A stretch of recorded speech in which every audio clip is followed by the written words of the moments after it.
Pretty sure we finished it. Yeah, we did a derivative, plugged in a number. So here we're at this guy, the derivative of the arc secant of u. I'm not going to walk you through this one. If you want to check out page 168, you can. I'm not going to walk you through it. It is 1 over the absolute value of u, square root of u squared minus 1 du. You're more than welcome to look at page 168 in your book.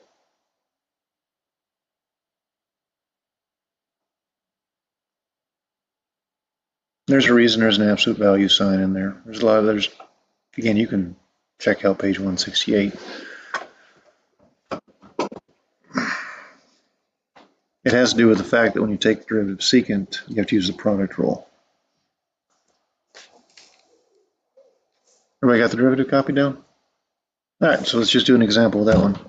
So given y is the arc secant of 3x minus 4, find dy dx. And I had a little place here if I was up on the board to rewrite the rule, but you've got it to your left. You just need to know what u is. What is u? Yeah, u is 3x minus 4. Don't forget you're going to have to find du sooner or later. So what's the derivative of 3x minus 4? 3. Now we're just going to plug into that formula off to the left, and we'll be done with it. So dy dx is 1 over the absolute value of 3x minus 4, square root of 3x minus 4 all squared, take away 1, and you've got to multiply by that 3. Now, as far as cleanup goes on a problem like this, I would not FOIL that out. You're more than welcome to, I wouldn't. About all I would do is put that 3 where it belongs. 1 times 3, it belongs up top.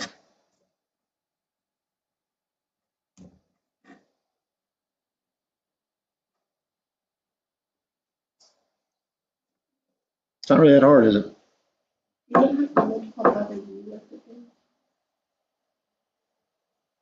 That's the du. I did. What was du? What was du stands for derivative of u? What was du? 3. I was looking at your homework assignment for tonight, and this is the section where the book does something that you've never done before, and they do it with some examples. This one we really couldn't do much because the argument was 2 pieces. So there's really not a nice way of cleaning things up. There is a way to move stuff back in a radical. So we're going to do one where we move stuff back in a radical. Let's do an example on your notes. Arc secant of maybe a 6x. I don't know why your book does this, but they do this. I don't think it really proves anything, but you need to kind of see where it comes from. So u here is the 6x piece. That would make the derivative of that 6x what? 6. And you just plug in your formula and you think you've got everything going well, and then you look at the test and your answer is not there. It's because of how they do something later on. But setting it up, dy dx would be 1 times that 6, because we're supposed to multiply the 1 and du together, right? Sitting over the absolute value of 6x, and inside we would have a 6x squared minus a 1. Now, the author of your textbook actually would do some work with this.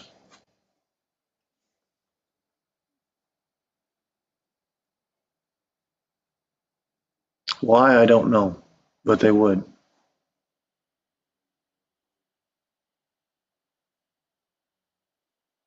Give me a second here. I was trying to think if I'd come up with the answer in my head real quick, but I'm too tired to do it.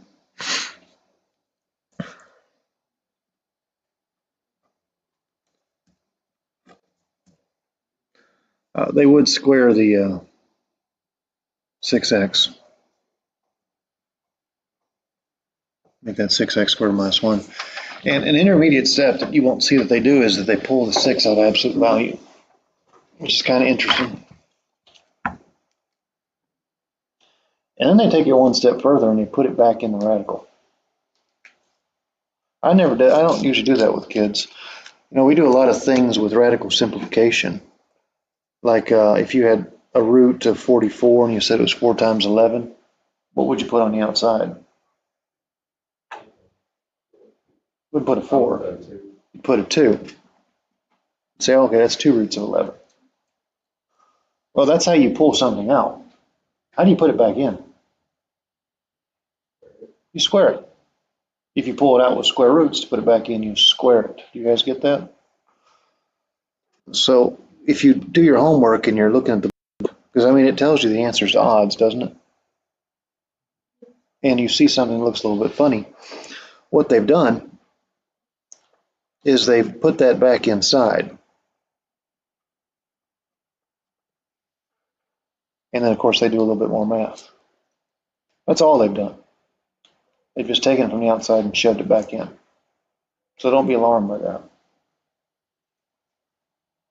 You cool with that? I'm just trying to save you a head scratcher there on what happened. Why they do that, I don't know, but they do. Truth is, I didn't quite do this one right. That one could have canceled right there, couldn't it? But in your homework, you'll see where they've got stuff that doesn't quite work that way. But you can shove stuff back in radical. All right, any questions on that? Did I forget to record? I did.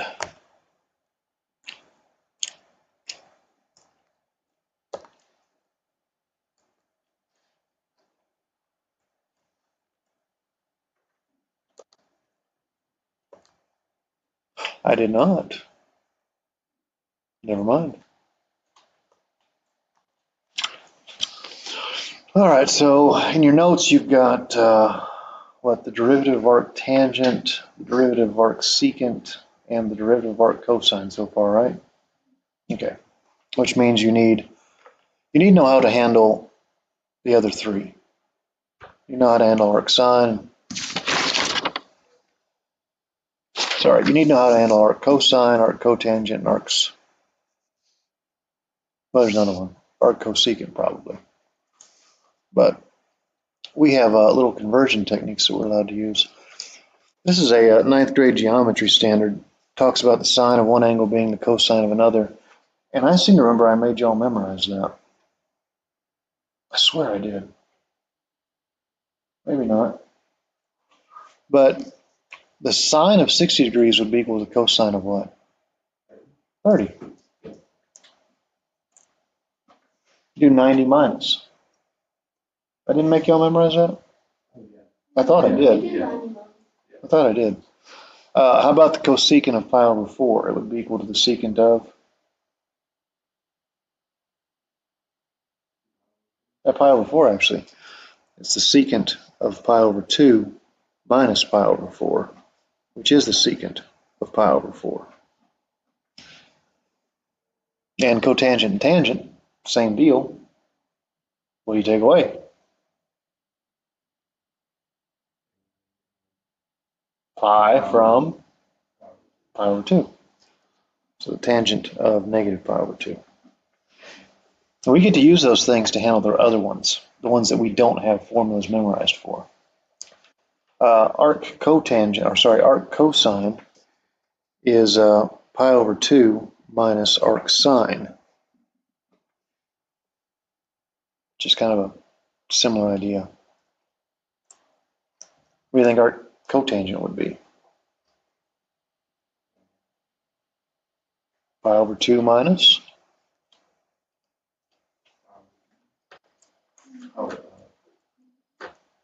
Tangent.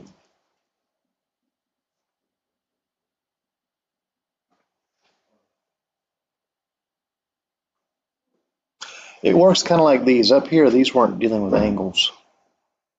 Those were the ratios themselves. We were taking stuff away from the angles on the inside. Arc sine is an angle. That's what it returns. So that's what we're doing the pi over 2 minus here. Does that kind of make any sense at all?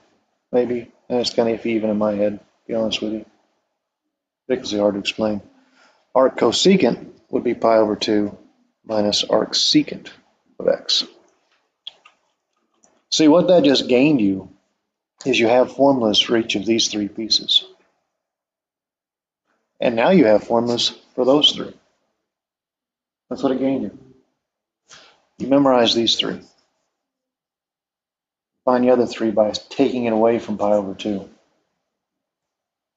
And all it really does is cause a sign change. I've only got one example in your notes, but we can throw in another one. It's pretty easy to do. Now our example here is find the derivative of y equals arc cotangent of x squared. The first thing you do is you rewrite in terms of tangent, or sorry, in terms of arc tangent. Why am I saying rewrite in terms of arc tangent? Because it has a form. So that's what we do. So the equation is actually y equals pi over 2 minus arc tangent of x squared. That's something I can work with. I have a formula for it. I can take derivatives. It's not a problem.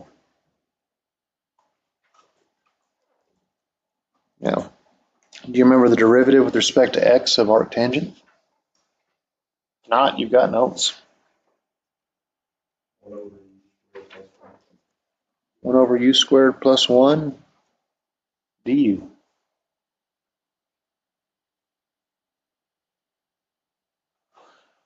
Now, all that's really going to happen when we take the derivative is a sign change happens. Because when we take the derivative of pi over 2, what do we get? Is it constant? 0. Then we have that minus sign. See, that's all this causes to happen is a sign change happens. And then we just plug in arc tangent. Here our u is x squared, makes du 2x. So 1 times a 2x, because we're supposed to multiply the 1 and du together, over an x squared squared plus a 1. Clean it up. So negative 2x over x to the 4th plus 1.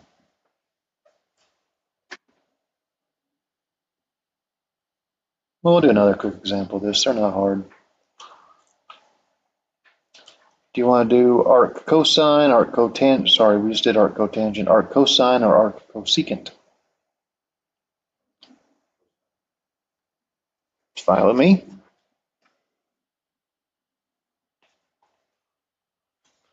So y equals arc cosine. What do you want its argument to be?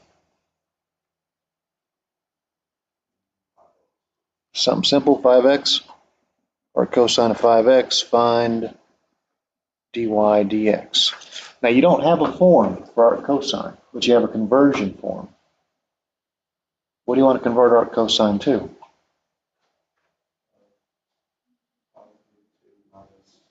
Arc sine. Yeah, pi over 2 minus arc sine.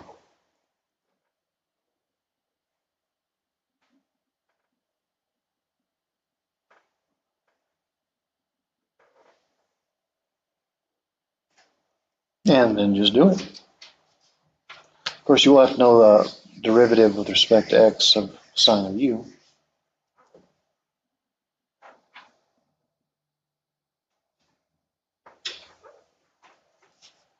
One over square root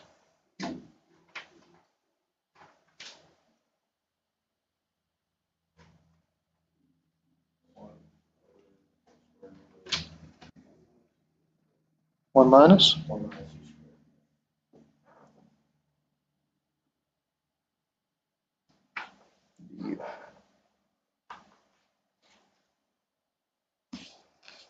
to click on that one too? Yep. Oh, I'll talk about something after I finish this example. I've kind of struggled memorizing these myself, so I tend to think about the Pythagorean identities when I'm thinking of them. And I'll kind of try and explain that reasoning. But anyways, u is 5x, du is 5. Derivative of pi over 2 is 0. So 0 minus 1 over times the 5 for du. A 5x that is 1 minus a 5x that is squared. And then you just clean that thing up.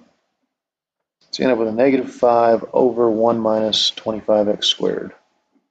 1 minus 25x squared.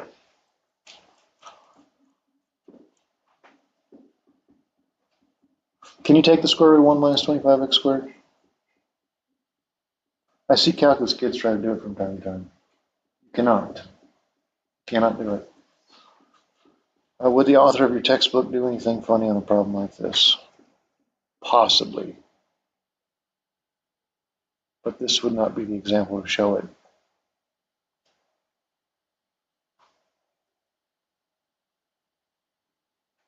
Right, so is that really so bad? No.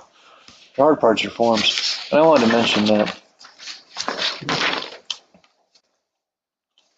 I don't know if this makes any sense.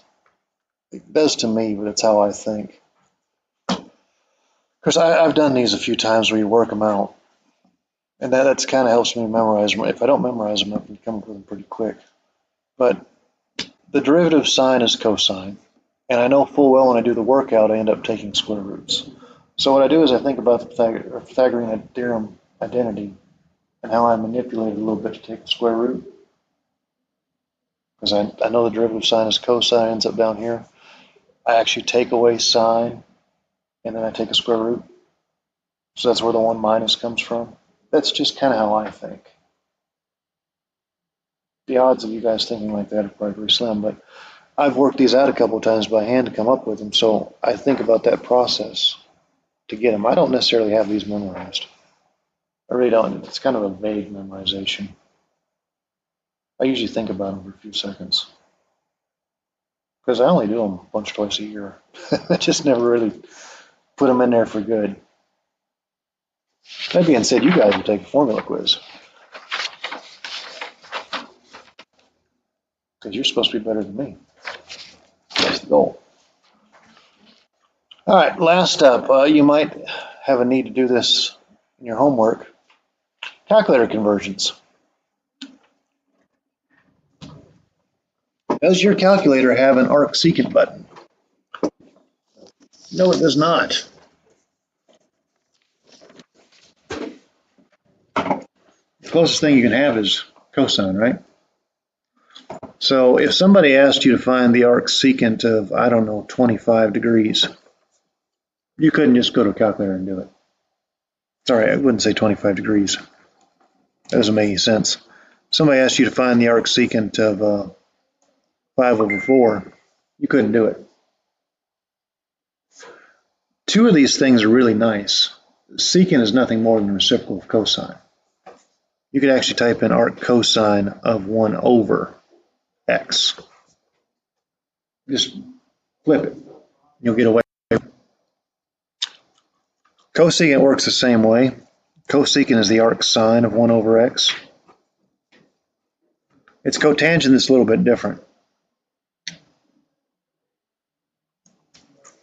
Cotangent is pi over 2 minus arctangent of x. It's just like the identity you had before. That's how you can do some stuff in a calculator if you ever have a need. I think there's 1 or 2 problems in your homework that have a calculator involved, but I'm not sure. And that is notes for the day, kids. No. It would freak out in some situations. It would not like it. Wouldn't be happy. That's why you got to use this little thing. And that's it. Yeah, it's sitting on your dad's table, isn't it? Yep. I thought I saw that in there the other day. It took me a second to think, oh. If I take it with me, I don't like to drop it in there, so I don't take it home and leave it.